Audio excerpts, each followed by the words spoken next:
Mary Frances, are you here? How are you? Yeah. Oh, no. Mary Frances encountered the bugs that we were warned about upon arriving. But are you feeling better? Oh, Not a so lot. pray for her. Well, so here we are, post-film of the Second Vatican Council. Can everyone hear me? All right.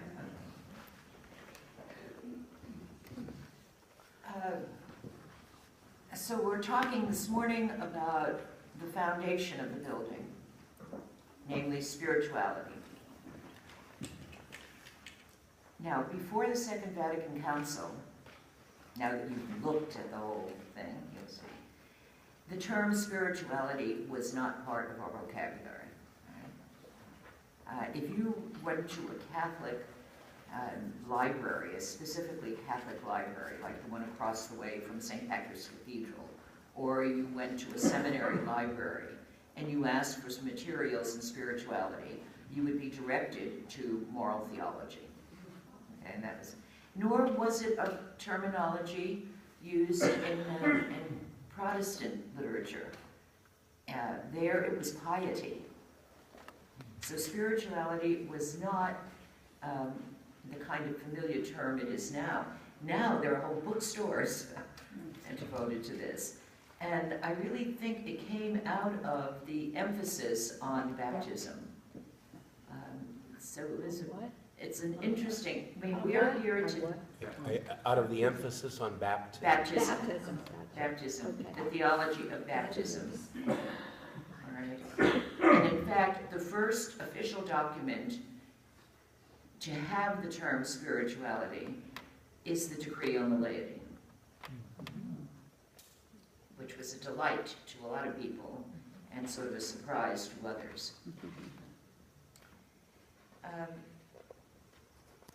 The time frame of the council in the 60s coincided with a lot of change going on in the United States, right?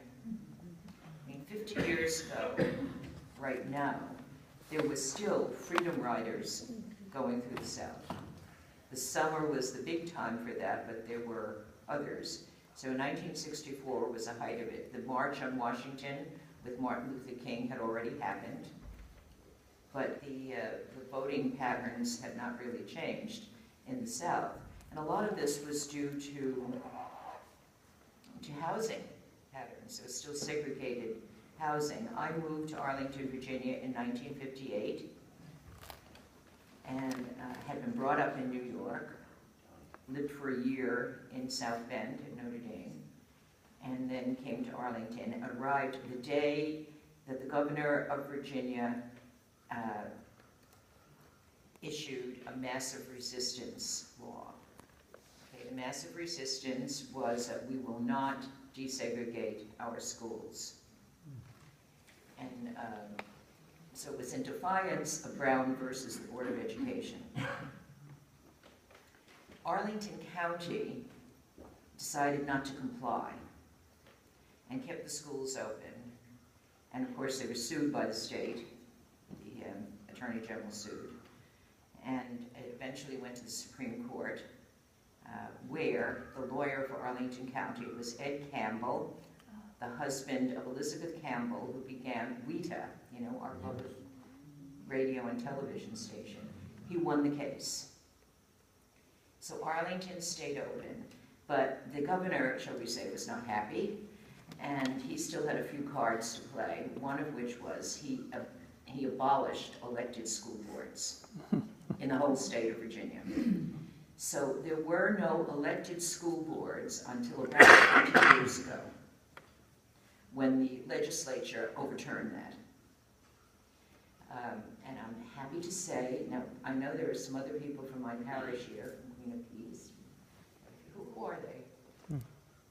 You lovely people, yes. Okay. The first elected school board, just happened that a place opened up on the Arlington School Board, and Mary Hines ran for that and won. So our little parish at the end of the road provided the first elected school board member since massive resistance. And that was, of course, as I said, a lot of it due to housing patterns, and much of the way that the housing was segregated, some of it was physically. Both in the south end of Arlington and the north end of Arlington, fences had been erected. So if you didn't know how to get inside the fence, you would not know how to get into that particular neighborhood that was mostly African American neighborhood. Now at the end of one of these neighborhoods was this little Our Lady Queen of Peace parish, all right? Well, I was living in St. Thomas More Parish, which is now our cathedral. You know, and I was young and from New York and thought everybody ought to be like us. And so I got this idea. Now, I had 4 young children. I had no business doing this between the ages of, what, 2 to 7, I think, something like that. I mean, I had a lot to do, or should have been doing.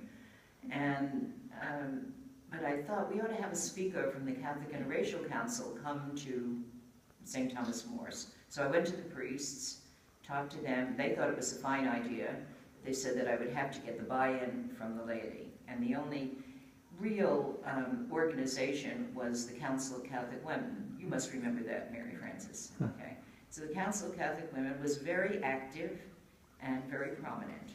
So I went to the president, who was a lovely woman from New York, and told her my idea, and she said, well, we'll take it up at the meeting. Well, it didn't go too well at the meeting. There were various phone calls to me saying, you have to remember, we are Virginians first.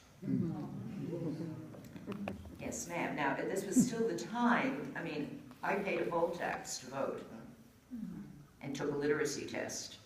And this was all administered in a private home. So, I mean, that was the atmosphere of Arlington County.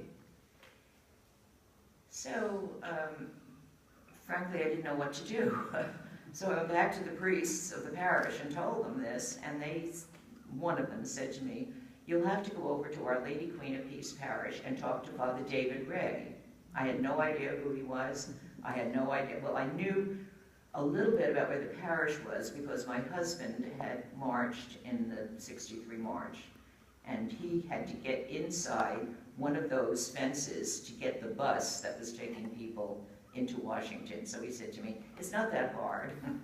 Just, if you look at this side, you look at the oak tree and the big rock, there's an opening there. Drive right through. So when I got there, I mean, the night is very, very clear to me. It was a kind of beautiful autumn evening, and I hope I have what I need to have here. I do. And I had no idea who Father Ray was, and he didn't know me. I called him for an appointment, and he opened the door. As I walked in, somebody talked to me about a cassock. Father Ray was wearing a cassock. He was dressed for the occasion, all right? He's wearing a cassock, lots of buttons. He's on one side of the threshold. He's white, by the way, a Puritan father. I'm on the other side of the threshold. He didn't say, come in. He didn't say, it's nice to meet you. He didn't do any of those kind of threshold courtesies. He was reading aloud from a book of Langston Hughes' poems, and this is the poem he read. Now, he didn't say hello or anything. He was just standing there reading aloud. I've known rivers. I've known rivers ancient as the world and older than the flow of human blood in human veins.